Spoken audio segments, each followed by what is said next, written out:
Hi everyone, welcome to the sociology class. So as you guys know, in this playlist we are solving Jamia Millia Islamia question papers. Right now we are doing 2016 paper and we have already done 30 questions in part 1. This is part 2. I hope that you guys are following the playlist and you have already watched how to prepare for this exam and you have already watched the part 1. So today we will solve some questions with detailed explanations. I am your educator Bharvi Bharadwaj, and this is the Telegram channel that you must join, because on this platform only you will find the compilation PDF of this entire series. So let us start the session and solve the questions. So here is the question number 1. Assembly line is associated with media house, factory, bidi making या फिर agriculture. Assembly line किससे associated है? The correct answer is B, that is factory. If you guys have seen those videos on Discovery Channel or Nat Geo जहाँ पर factory के documentaries दिखा रहे होते हैं, वहाँ पर आपने इस तरह की चीज़ को देखा होगा. इसी को हम कहते हैं असेंबली लाइन. ये क्या होता है कि ये एक चेन की तरह ऐसे चल रहा होता है एंड इस पे जो प्रोडक्ट है वो रखा होता है.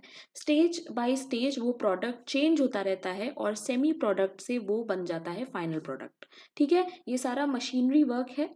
Now a production process that breaks the manufacture of a good into steps. इसकी वजह से क्या होता है, बहुत सारे स्टेप्स में ये जो प्रोडक्शन का प्रोसेस है ये डिवाइड हो जाता है. N assembly line is a manufacturing process in which parts are added as a semi finished assembly moves from workstation to workstation. ये जो assembly है ये move करती है. let's say यहाँ पर कोई काम हो रहा है and then यहाँ पर कोई काम हो रहा है, तो ये ऐसे move करती रहती है एक workstation से दूसरे workstation तक, और तब तक ये होता रहता है जब तक फाइनली सब कुछ असेंबल ना हो जाए और प्रोडक्ट प्रोड्यूस ना हो जाए. ठीक है, तो ये था असेंबली लाइन का concept. Question number 32. The policy of apartheid in South Africa was related to what? Untouchability, caste discrimination, separation of races या फिर social inequality. What is the policy of apartheid? The correct answer is C, that is separation of races. Races means क्या होता है? Races का मतलब होता है कि आपको आपके फिजिकल अपीयरेंस के हिसाब से डिवाइड करना. ठीक है, जैसे कि आपका कलर हो गया. मोस्टली रेसेस जो होता है वो कलर के बेसिस पे ही होता है. Okay, so these are some of the notes on apartheid system. Apartheid was a racist political and social system. ये एक बहुत ही ज़्यादा racist system था, इसको याद रखना. साउथ अफ्रीका में during the era of white minority rule, इस टाइम पे क्या था कि वाइट जो थे यानी गोरे जिनको हम कहते हैं, ब्रिटिशर्स जो हैं, वो यहाँ पर रूल कर रहे थे. ठीक है, it enforced racial discrimination against non whites, mainly focused on skin colour and facial features. तो फेशियल फीचर्स और स्किन के कलर के बेसिस पे बहुत ज़्यादा रेशियल डिस्क्रिमिनेशन था यहाँ पर. ठीक है, this existed in 20th century from 1948 until the early 1990s. 1948 से लेकर 1990s तक ये चीज़ वहाँ पर रही. द वर्ड अपार्टाइड मीन्स डिस्टेंशिएशन, ये आपको याद रखना है. अफ्रीकन लैंग्वेज में अपार्टाइड का मतलब होता है डिस्टेंशिएशन. ठीक है, racial segregation had existed in southern African for centuries. So ये सदर्न अफ्रीका में बहुत टाइम से था, बहुत सेंचुरीज से ये चीज़ थी कि रेस के बेसिस पे सेग्रीगेट कर देते थे, डिवाइड कर देते थे. Under this system the people of South Africa were divided by their race and different races were forced to live separately. सारी जो रेसेस थी उनको अलग अलग रहना होता था, वो आपस में मिक्स नहीं हो पाते थे और इसके लिए स्ट्रिक्टली रूल्स बनाए गए थे. देखो, there were laws to keep them separated. Laws थे जो आप ब्रेक नहीं कर सकते. ठीक है, the apartheid system in South Africa was abolished in 1994. ये आपको याद रखना है. When a new constitution was ratified which abolished the previous system. तो 1994 में इनका नया कॉन्स्टिट्यूशन आया और ये सिस्टम खत्म हो गया. ठीक है, बहुत ज़्यादा डिटेल में आपको इसके नहीं जाना है, बट कुछ बेसिक नॉलेज है जो आपको पता होनी चाहिए, एग्जाम में आ सकती है in the form of GK. ठीक है, सो इस पूरे सिस्टम को ख़त्म होने में जिसका सबसे बड़ा कंट्रीब्यूशन रहा है वो है नेल्सन मंडेला. ये देखिए उनकी पिक्चर भी है. Nelson Mandela was an outstanding leader of African nationalism. ये एक बहुत ही अच्छे लीडर थे और इन्होंने बहुत ही ज़्यादा काम किया था इस पूरे सिस्टम को बंद करने में. And a professional lawyer born on July 18, 1918. तो एक प्रोफेशनल लॉयर भी थे ये ठीक है। He eventually give up on that, इन्होंने ये छोड़ दिया था अपना प्रोफेशन जो है। 1944 में इन्होंने अफ्रीकन नेशनल कांग्रेस को ज्वाइन कर लिया था। In South Africa he spearheaded the non violent resistance against racial inequality.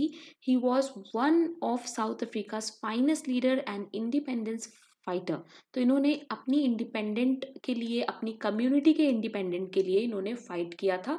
Just like हम अपनी हिस्ट्री में गांधी जी को पढ़ते हैं। गांधी जी नेल्सन मंडेला से बहुत ज़्यादा इंस्पायर्ड थे। इनका भी देखो नॉन वायलेंट रेजिस्टेंट मेथड इन्होंने यूज़ किया था। ऐसे ही हमारे गांधी जी भी इन्हीं से इंस्पायर्ड थे, इसीलिए उन्होंने भी नॉन वायलेंट तरीका अपनाया था आज़ादी के लिए। Now Mandela battled against the repressive regime along side the revolutionaries, बहुत ज़्यादा इन्होंने बैटल किया। Nelson Mandela became the Nations first black president, ये भी याद रखना है कि फर्स्ट ब्लैक प्रेसिडेंट बने थे ये अफ्रीका के, ठीक है।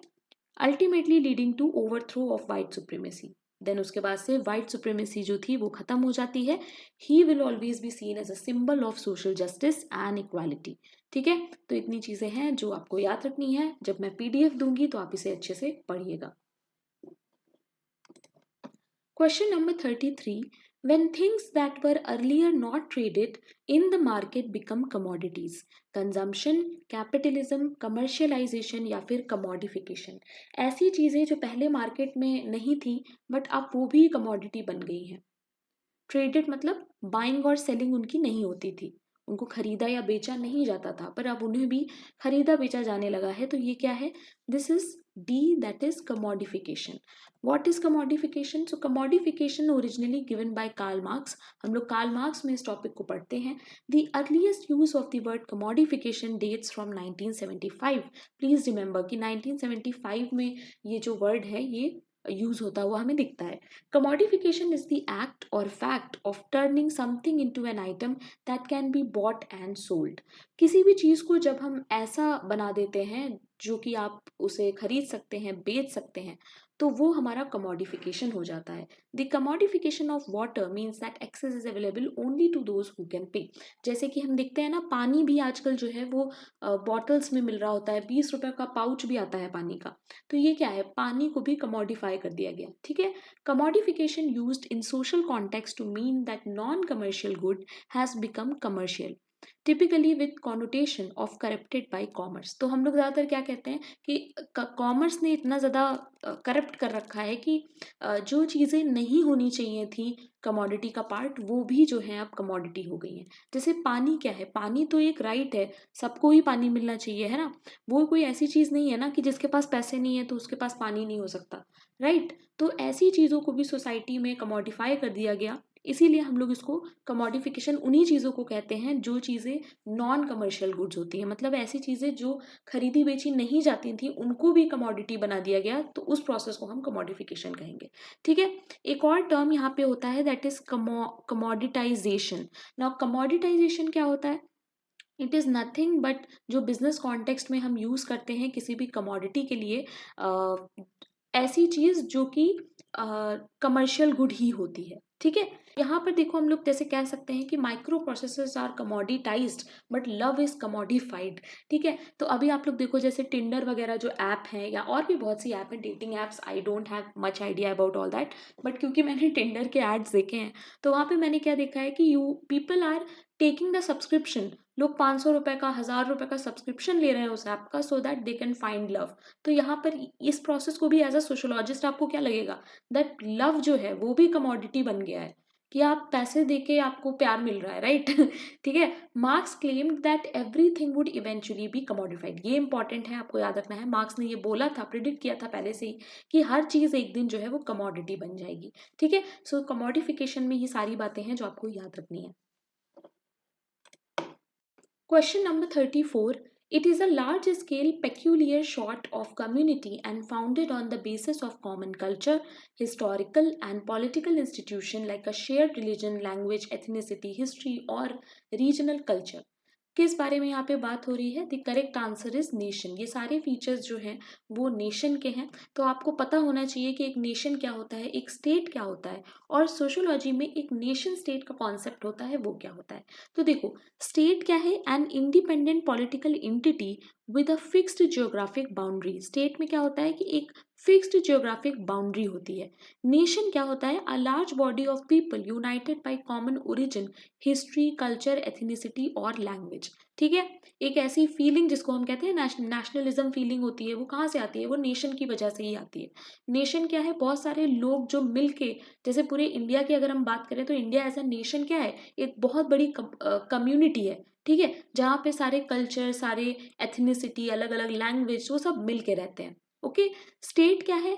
Refers to a territory. State एक टेरिटरी होती है, बट नेशन को हम लोग एक ग्रुप ऑफ पीपल कहते हैं। ओके, स्टेट क्या है?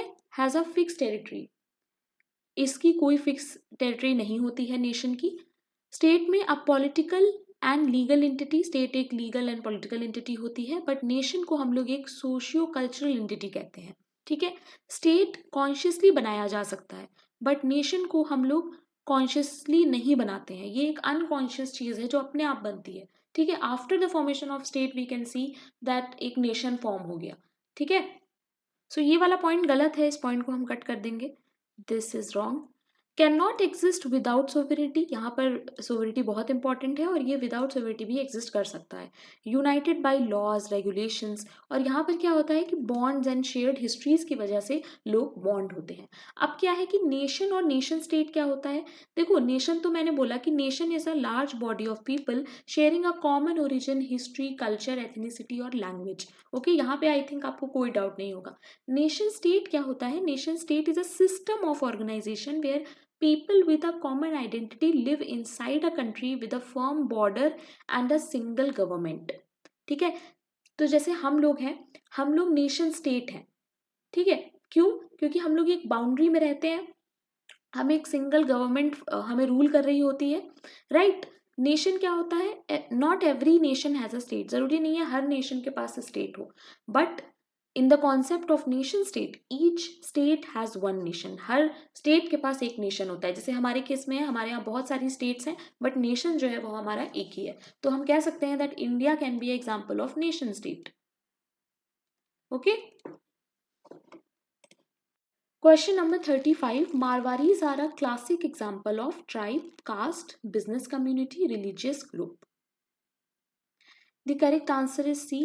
तो इस क्वेश्चन में कोई एक्सप्लेनेशन जरूरी नहीं है। It refers to the number of death of babies before the age of 1 year per 1000 live births. Baby mortality, infant mortality, morbidity या फिर death rate. The correct answer is B, that is infant mortality. अब ये कुछ important keywords हैं जो आपको पता होने चाहिए। इसमें ज़्यादा एक्सप्लेन करने वाला नहीं है, बट एक तरह से कुछ कॉन्सेप्ट्स हैं जो यहाँ पर मैंने ऐड कर दिए हैं, उनकी बेसिक डेफिनेशंस हैं। बर्थ रेट में क्या होता है कि total number of live births per 1000 population. ठीक है, डेथ रेट में क्या होता है? Similar to birth rate, death rate can be expressed as number of death in given area. इसमें बर्थ होता है, इसमें डेथ होता है, बस इतना डिफरेंस होता है। रेट ऑफ नेचुरल इंक्रीज में क्या होता है? दोनों का डिफरेंस जब हम कर देते हैं तो वो हो जाता है rate of natural increase.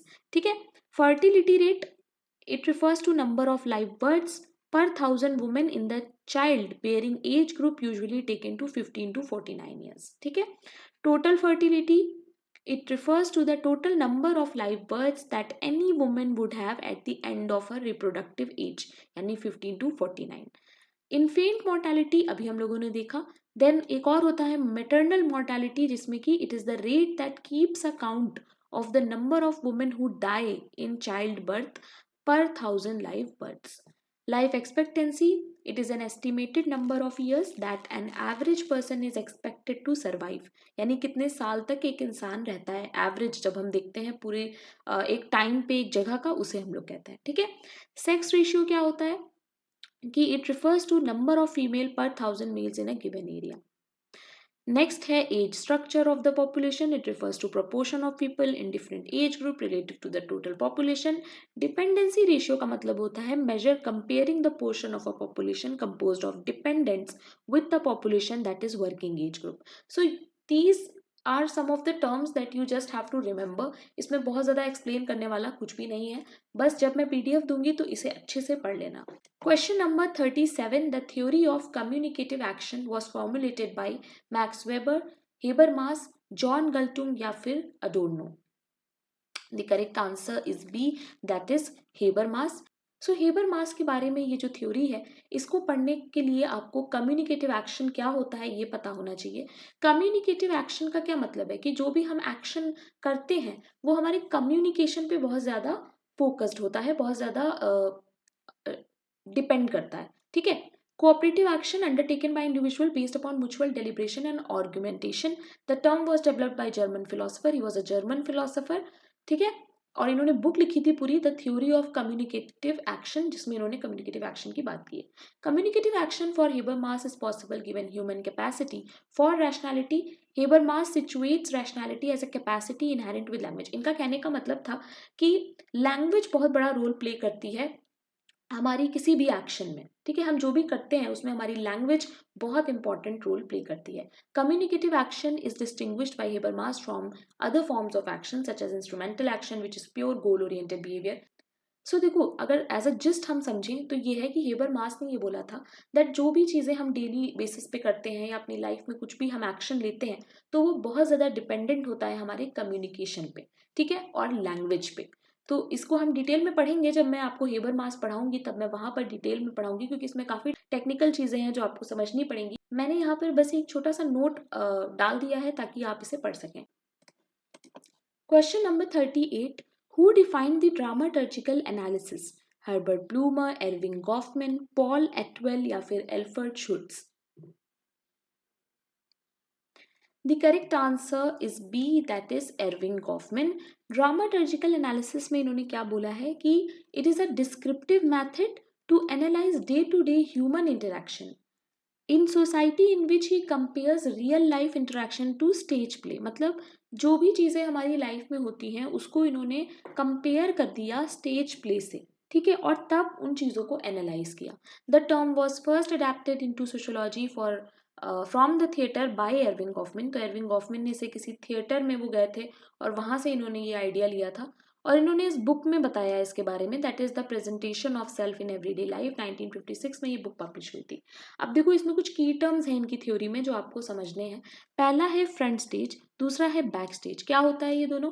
The front stage self is the persona that we show to the world. Front stage क्या होता है कि जो हम पब्लिक डोमेन में अपने आप को दिखाते हैं, ठीक है। जैसे अभी मैं लेक्चर ले रही हूँ तो मैं अभी जिस तरह से बात कर रही हूँ, जिस तरह से आप लोग को एक्सप्लेन कर रही हूँ, ज़रूरी नहीं है कि मैं अपने घर में भी इसी तरह से बात करती हूँ या मैं अपने फ्रेंड से भी इसी तरह से बात करती हूँ, no.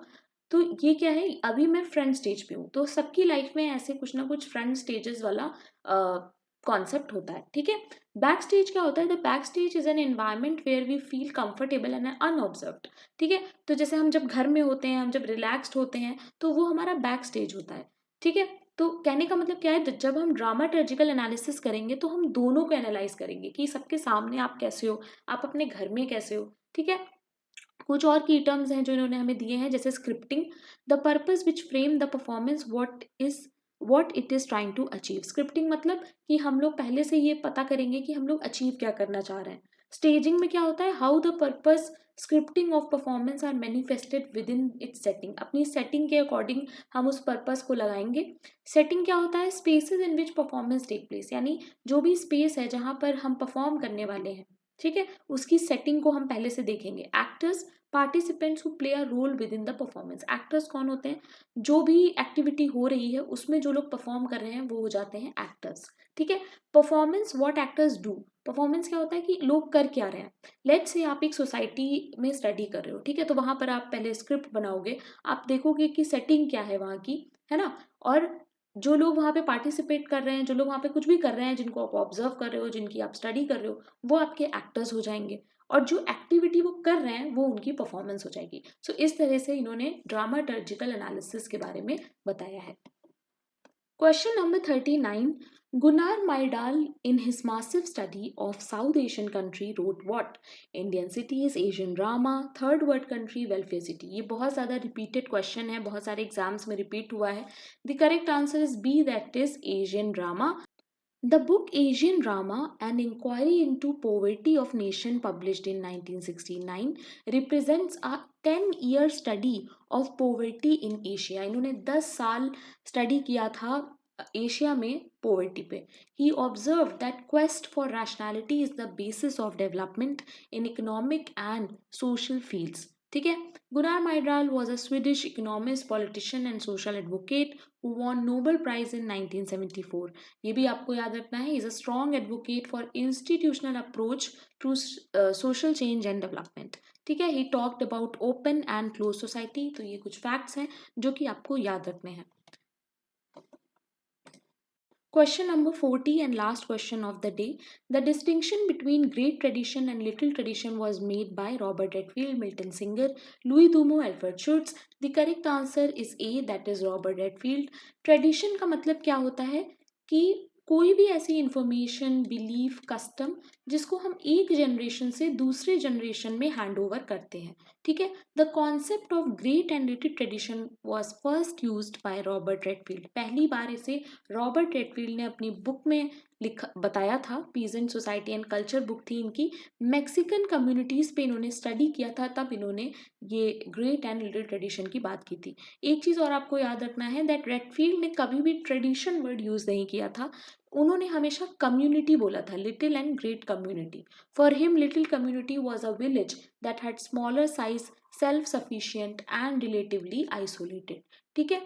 He did not mention anything about traditions और ग्रेट ट्रेडिशन. तो ये चीज़ आपको याद रखना है.